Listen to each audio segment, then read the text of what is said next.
Hello, welcome to a special edition of InSight, focused on gun violence and community violence, both on the rise in Salem.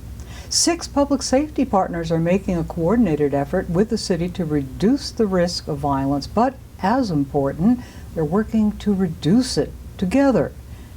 The work is part of the Community Violence Reduction Initiative, or CVRI, which beginning in March and going through the summer engaged citizens locally in a series of 6 community conversations on how to go about gun and violence reduction. As a community, how do we prevent it? What interventions might work? And what does it take to collectively address and solve community violence?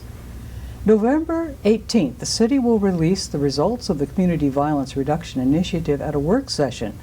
What will it tell us? And what do we need to know and understand about it right now? Well, with me today are Salem's Police Chief, Trevor Womack, and Kyle Dickinson, who is head of the Salem Leadership Foundation. Gentlemen, I'm so glad to have you in studio today. How did we get here? What is going on? Chief, you took the lead on this at some point, I think last year, and said, all right, we have to do something. And you had an open letter to the community. What did you tell people? What did you want? I think the community was sensing that there was an increase in violence in our community, and as the police chief, with the data I had, I knew that there was an increase in violence in our community. And it was becoming, it got to the point where we needed to take action, proactive work to try to reduce that, and I knew that we needed the community's help in that problem-solving process, and so that's why we started the more public conversation. That's why we asked for a deeper analysis of the data so we could understand the problem better and begin to develop strategies together with our community. It's complicated, isn't it? Because at one point you said we don't know why there is an increase in, for example, gun violence, and so you did a survey on it. But why is it complicated? Well, that's why I think you have to have the community involved in the solution, because it's so much bigger than just the police or any single organization, and there's so many contributing factors to crime in general. When you think about it, whether it's poverty or education levels or socioeconomic status or access to resources and employment rates, there's so many factors that play into crime going up or down in a community. That's important to study it, understand it as best you can, and then use that data to help build the effective solutions for your own community, and that's what we're trying to do. What is the name of the CVR? What is that? Tell me. We're calling it the Community Violence Reduction Initiative because community violence has a specific definition. It's primarily about shootings, right? Shootings that play out on our streets and public spaces. There's a lot of different kind of violence, obviously. There's domestic violence, there's other types of violence that occur in the community, but what we're really focused on here are those shootings and other acts of serious violence that play out in our city streets or in our public spaces, shopping centers, schools, out on our streets. And so that's what we're really focused in on here. In fact, you have on the website devoted to this whole project an actual definition of it. I'm going to read it to you. It says, community violence happens between unrelated individuals who may or may not know each other, generally outside the home. Examples include assaults or fights among groups and shootings in public places, such as schools and on the streets. And this is from the Community-Based Violence and Prevention Initiative, Bureau of Justice Assistance. Phew. That's right. What agency is that? That's a federal agency, right? And so it was important, too, to note that we're not making up this definition ourselves. Like, there are nationwide recognition of this definition, and there's nationally recognized strategies to intervene, and that we're trying to pursue that evidence and research as we develop something more specific to Salem. How did the Salem Leadership Foundation get involved with this, Kyle? Well, when we started this work, somebody named Ben McBride from the Empower Initiative took a couple listening sessions with a number of people from the community just to engage interest in being part of something called the Community Work Group, because we knew that we had to have a community presence with the Salem Police Department working together to figure out what these solutions could be to reduce violence in our community. I noticed you're wearing an SLF shirt and it says, "What's your neighborhood?" You obviously work with neighborhoods. That's right. That's right. So Salem Leadership Foundation builds connections in neighborhoods and capacity in nonprofits, and it's our vision that Salem Keizer would become the healthiest community in all of Oregon, truly a city of shalom. So any kind of work that we can be involved in that increases community health and reduces violence, we're going to want to be a part of that. And Chief Womack, didn't they take a leadership role? You took a leadership role in this whole thing. That's right. We knew early on, when we take a look at a gun violence reduction strategy, we recognize that we need, a lot of it's interrelated, but you definitely need a criminal justice system approach, and you also need community-based approach. And so that's how we looked at this problem. So there's things that I have more control over within the criminal justice system that we're doing to try to focus on violence reduction, but we needed the community to come alongside us. And so that's also why we contracted with a consultant to come in and help us facilitate that process, Ben McBride, in the Empower Initiative. He began to form relationships in the community and identify stakeholders like SLF that would come to the table and help facilitate the conversation with our community, help develop those ideas for community-based prevention and intervention efforts. Well, this would need the work with your community safety partners, and that's that coalition that grew out of this. Who are you working with? I think Kyle can talk about some of the community partners that have emerged, that have really come to the table in real ways. Sure. So certainly Salem Keizer Public Schools is a key in this, is the largest organization here in the community. But certainly nonprofits, churches, other institutions that all agree that we need to do something together as a community to disrupt and really interrupt what is occurring in our neighborhoods, so that we can be moving towards becoming a city of peace. And the City of Keizer and police departments and even the county and Yeah, on that criminal justice system side, all of the main players in our region are standing together on this issue. The district attorney's office, Keizer, the sheriff's office, obviously Salem Police Department, the larger police agencies and organizations, and county juvenile probation, things like that. We've come together and we've called out violence reduction as a priority for all of our organizations, and we want to make sure we're communicating, coordinating, collaborating better than we ever have before on this specific issue to have the best and broadest impact within our community. Is that what led to the gun survey, the gun violence survey? Actually, that was the Salem Police Department that first initiated that. We wanted to understand the problem. For me, the first step in any development of any solution is to understand the problem. And so we knew we had a problem that we wanted to address. So the first thing you need to do is to understand all the dynamics that are involved so you can build an effective strategy. So we initiated that, and it turned out that kind of started this entire conversation. That report, this all was born out of that initial report. What did the report tell you?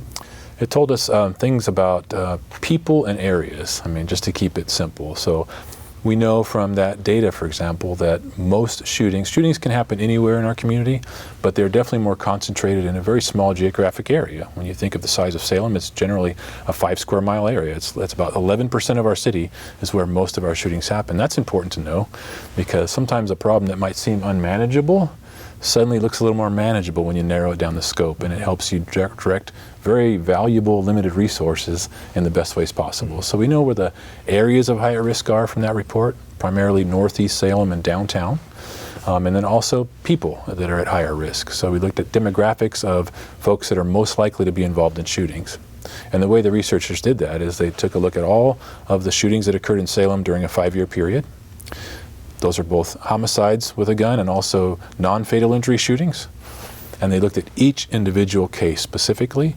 They met with the detectives that were investigating those cases. So you have quantitative data and qualitative data. And they learned about the demographics of folks that are involved, their criminal histories, the motivation behind the shooting, like what sort of dispute led to the shooting. And so all that's contained in the report. It gives us a lot of information to draw upon if we want to lower risk within areas and lower risk for people. The report helps us focus our resources in the right way. Some people might be thinking drugs, gang violence. Exactly. Is that what you're talking about? Those are things that are in the report, and they're even kind of ranked as far as how many of the shootings were involved in those type of disputes, right? What did it tell you of the ranking? What were the... Specifically, you mentioned gangs or gang association or involvement.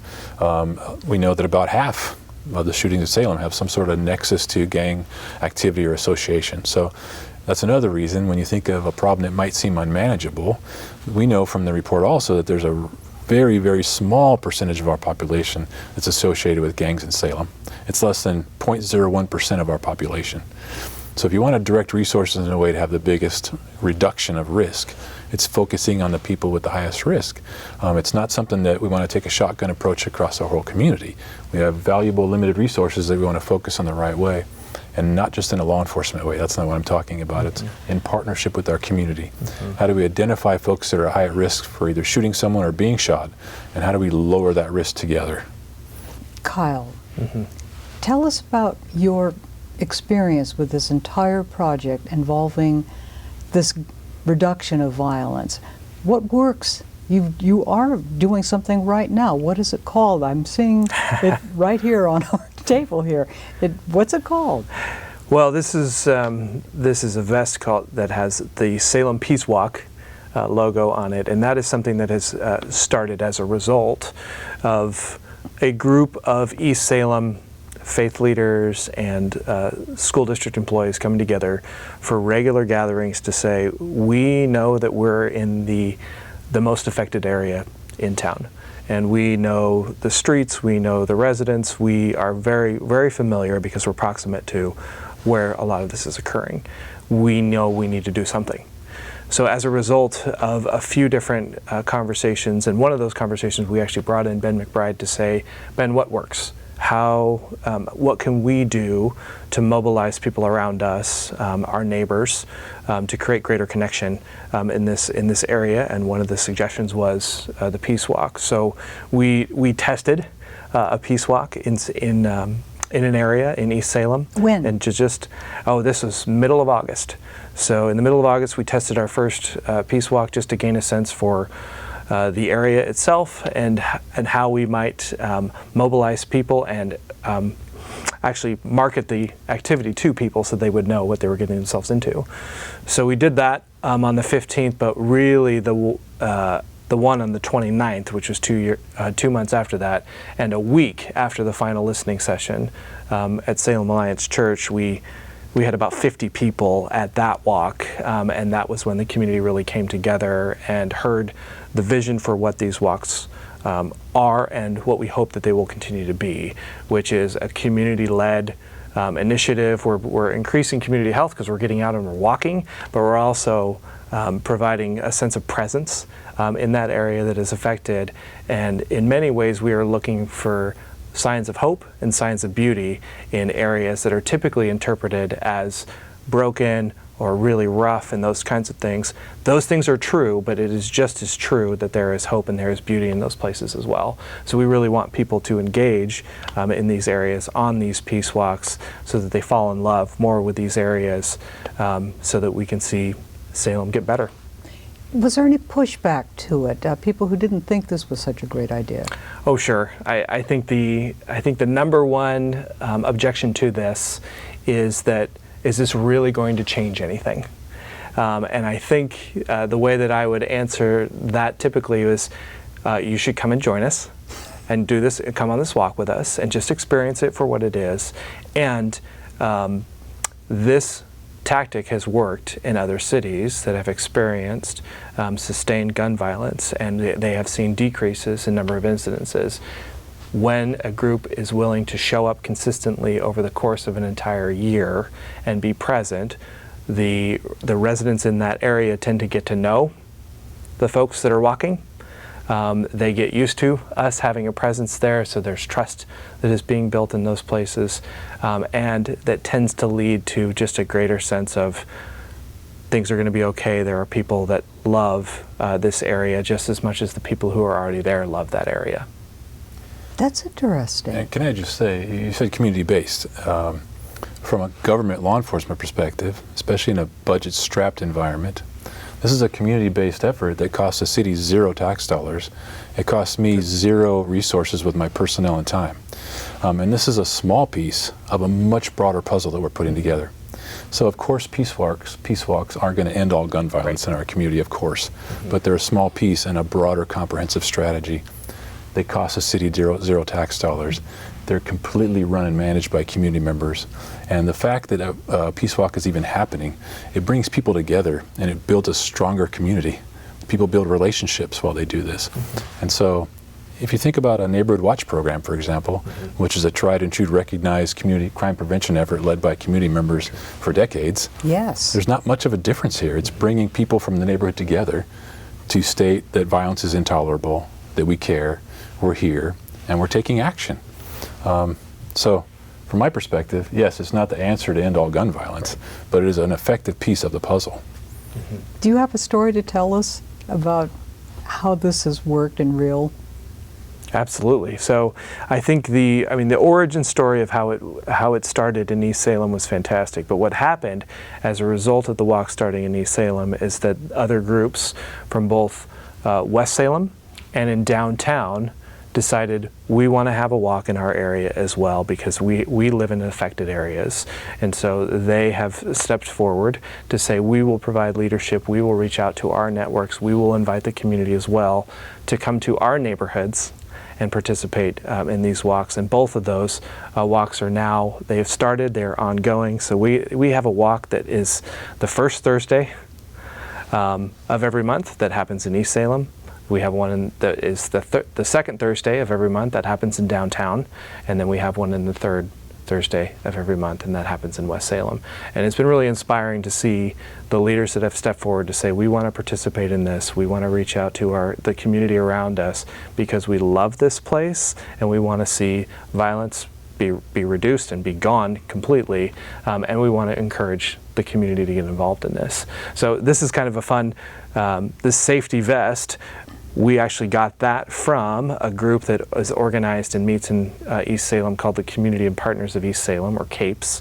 It's a community partnership team that Salem Leadership Foundation convenes, and it's one of the micro grants that was issued from that group to be able to buy these vests, because we thought, you know, we have white t-shirts that we've delivered because it started in August when it was a little warmer. Nobody's going to want to wear those when it's cold and rainy. So we thought this would be better to go over people's jackets and those types of things. And it's also a safety measure because it's going to be darker as well. So we have that all, again, to bring people together, to provide a safety experience for the walkers, but also hopefully increasing safety in those neighborhoods as well. And it's such a positive sign that it does seem to be working and building momentum. But I wonder, how does this fit with the anatomy of what we need to do? You have some sort of a pronged approach to this? Yes, I think that there's, when we talk about this problem, like I said, there needs to be some community-based resources, some law enforcement criminal justice resources, and find the right way for those two things to interact, right? For example, if we identify folks that are high risk in our community, maybe there's someone that's been associated with a gang that's been involved in a shooting, that person may need to be held accountable. In fact, if you pick up a gun and shoot someone in this community, we are going to hold you accountable in fair and just ways. That's our job, that's what we do. What about his little brother, who's on a path right now of high risk? Who do I refer that person to try to divert him from, making the wrong decisions? That's where that overlap occurs. So this is really about balancing compassion and accountability as we attack this problem together as a community. So the Peace Walk started immediately because it's cheap and easy and the community ran with it. There's other community-based things that we want to do. They're going to take more time and effort in planning, and we're going to be talking about those on November 18th with the City Council. We're talking prevention, intervention, and long-term strategies for overall reduction. Is that what I'm getting from you? Exactly. It needs to be long-term and sustainable. It's very dangerous to look at crime, whatever crime you're talking about, just from a year-to-year perspective. Things will go up and down at times. What you want is long-term sustainable results, which takes a long-term commitment to a strategy that we hold ourselves accountable to. So we want to build out a strategy for Salem that we can get behind and stick with for years to come. Let's concentrate on the young people going to school and those who teach them. The Salem Kaiser School District teachers, through their union, complained that they're being beat up, they're being hurt by their own students, and that the district wasn't going far enough to, as I understood it, fix that, or really properly addressed it. What do you now do to help in that situation? What caused that? All the contacts with the students and teachers that made them fearful for their jobs, people getting beat up right there in the schools. Obviously, I'm not part of the school district, so it's difficult to speak to that specifically. Probably something to talk to the superintendent about. But we are seeing, even the data that we've seen from our gun violence problem analysis showed a dramatic rise in youth violence in our community. I'm not speaking to just school violence, but when it comes to shootings in our community, shootings involving youth doubled in the 5-year period that we studied. And so shootings overall doubled, and the increase, the biggest increase with the demographics was with youth involvement. And so that's why the data is important. It's to know that there is some sort of rising problem occurring with younger aged people in our community. And so when we build out intervention and prevention, we need to focus on those demographics.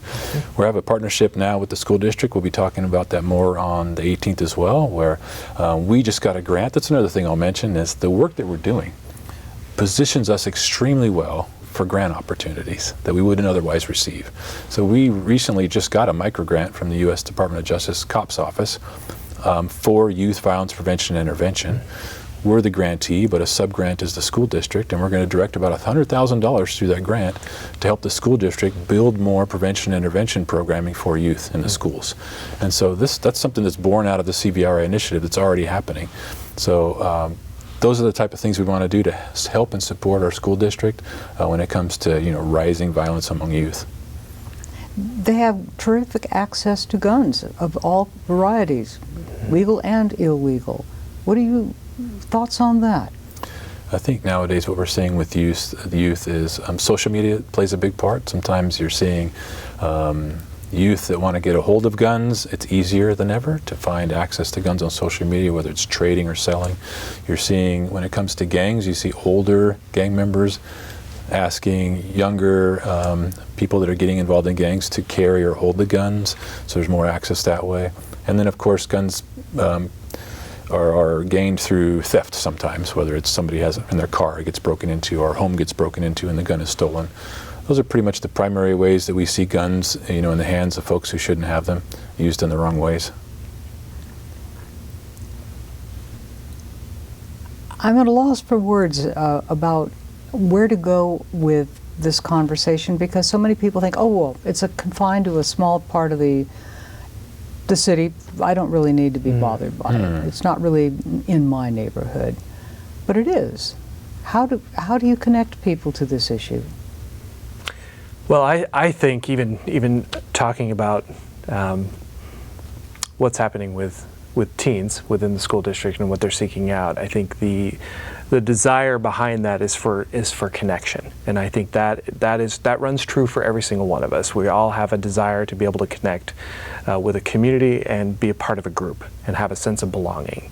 And so I think if we can continue to have conversations about Salem becoming a city where everyone belongs, and that they have places like neighborhood associations, like churches, like other types of clubs that they could be involved in and experience greater connection, whether that's within their neighborhood or across town, I think we're going to see better things, better conversations, and deeper relationships, because again, we have that strong desire to be able to connect with somebody else. And that's a lot of the work that we're trying to do in Salem Leadership Foundation, is to create those connections, or at least create the spaces where connection is made possible, and a lot of other groups are doing that as well. So greater connection, I think, can lead to just an increase, again, in public health. In the communities, oh, go ahead. To your question a little bit too, because one thing even the analysis report showed us is it's about 5 square miles, or 11% of our community, where most of this has happened. And not everyone in Salem is experiencing public safety in the same way. So, but we are all one community. So whether you live on one side of town or the other, we are all part of one community. And if one section of your community is suffering, then we're all suffering. And it actually brings down everything for the community, whether it's economics, opportunity, perceptions of safety in our community. It affects all of us in one way or the other. But where my heart is drawn and where my passion is drawn as a chief of police, representing every member of this community, is if there are folks that are impacted by gun violence in very direct, immediate ways that changes their lives profoundly and their lives of their families forever. And those are the voices of our community members that I'm listening to right now and that I'm trying to help and protect. And so part of our community engagement effort was to interact with community members who are more directly impacted by this issue, have community stakeholders and partners from that area get engaged in this issue. So if you're a community member that's not directly impacted, I would just ask that you have some empathy and compassion for folks that are, and recognize that we're all part of the same community, and do what you can from your position to support the development of a community-based strategy that's going to be born out of the neighborhoods that are most affected. Give us a feeling for what one of those community listening sessions was like over the summer. You led one. What were they telling you? Give me a feeling for was it rancorous? Was it useful? Give us a feeling for that. Yeah, I think it was very useful. I think the design of these listening sessions that had very specific audiences that we wanted to engage with across the city, the different subpopulations that exist here within Salem. We wanted to gain just a sense of what people's experiences had been with gun violence, or just violence in general. And then we not only hear those experiences, but also to get to what are some potential solutions. And they continued to come back to, how do we connect better with our neighborhoods, with affected areas, so that we see it as this is one Salem. So even if we don't feel like we are directly impacted by this, if one member of our community is hurting, if one population within our community is hurting, we're all hurting. So can we embrace that perspective and then move forward together? I think one of the things that I mentioned at our specific listening session was to keep the conversation going. This is what we have to do as a community, because I think better conversations lead to better action and more sustainable action as we try to work very, very hard to make this community a place where everyone belongs. Thank you. Keep the conversation going. Very important. Prevention. It really touched me to hear you say about bringing perhaps an older brother to justice for shooting something or someone. But what about his younger brother? And how do you prevent, how do you work with that whole idea of preventing violence before it even gets a hold? Yeah, I think there's a few things that go through my mind. First, at a basic level, just coordinating programming and resources that already exist, for example. So at the department, we've entered into some formal relationships and partnerships with the Kroc Center and the Boys and Girls Club and the YMCA, for example. So just having that relationship with a partner, so that when an officer on the street or we interact with someone who maybe needs a resource, that we have a quick relationship, that we can make that connection, right? That's a prevention item right there. That's huge right there. Exactly. Isn't it? Things like that. So to me, that's one of the most important things to hopefully result out of this process, is that we have a coordinated effort. Because there are a lot of resources and things happening in our community.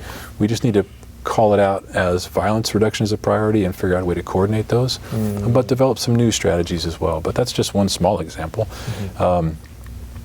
Another might be a program that's through juvenile probation. Maybe there's a youth who already has been involved in some criminal activity, and juvenile probation has some resources available at the table. Just understanding that entire array of opportunities and resources are there, so that all of us can make referrals and connect in the right way to meet that young man or young woman at where they are at that time and make the right connection.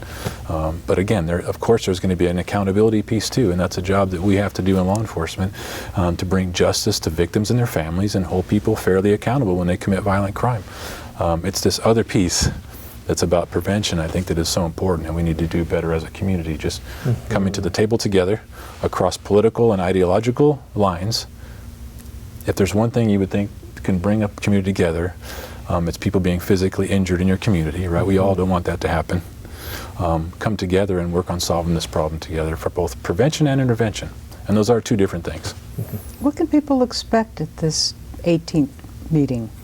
I think you'll hear there'll be kind of two sections to the meeting. The first hour or so will be Ben McBride. He might even be there in person or virtually, and he'll be presenting his report. So this will be the first time we publicly release that report, Ben does, from the Empower Initiative, and he'll be there to present it and overview it and answer questions from the counselors. And so they'll have that conversation first. And then me and some law enforcement partners, and we'll talk about the criminal justice work that we're doing together. So you'll hear about kind of community-based input, and then some of the criminal justice stuff that we're doing, and talk about that at that level with elected leaders and kind of get some feedback.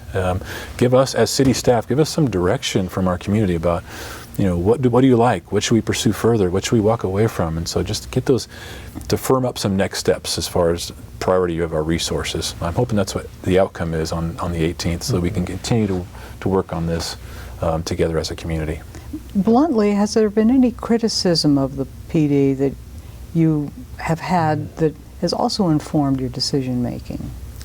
How it approaches or is not approaching, maybe even some community misperceptions? Well, I think so. I started here, it's been almost 4 years now. What we're doing right now is my philosophy on public safety and police work. So yes, of course, I've heard from my community and I get input, but this aligns with our priorities as a department. It aligns with our strategic plan and our goals and priorities. This fits perfectly.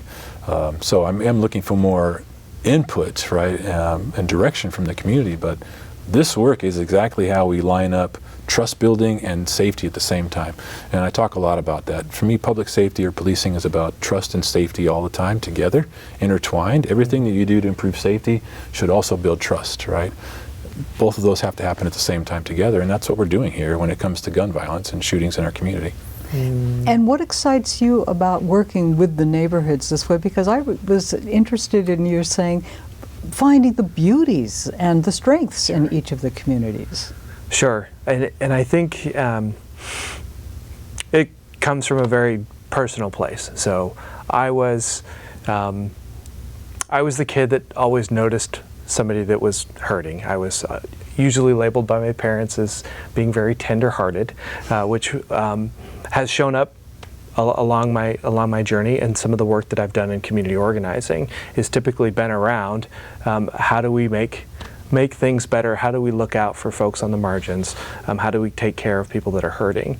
And so this work has drawn on some very kind of personal moments for me, and as we think about my personal story, but then also the story of us as a community. We are hurting as a community right now, and there's a real opportunity for us to engage with those hurts, or there's an opportunity for us to pull back and lean away from each other. And we are hoping together, both law enforcement and community, to work together on this, to lean into these hurts and try to engage with them in a way that we can solve some things, because we have really the story of now. Now is the time that we have to act on this in order to make things better right away. So it excites me to be able to work with neighborhoods and call people into this type of work together, in this type of activity together, because we can all be a part of the solution if we all do something, but we all have to do something. Where can people learn more? What if they do want to get involved? Where do you direct people? We have a website now just dedicated to our Community Violence Reduction Initiative, or CVRI, and so I believe it's salempd.info/CVRI. Hopefully I have that right. But don't forget, you can just Google Salem Police Department Community Violence Reduction Initiative. Will get you there. But we do have a website, and if you send an email in, it's all information on the website. We can get you onto our listserv also. So we push out.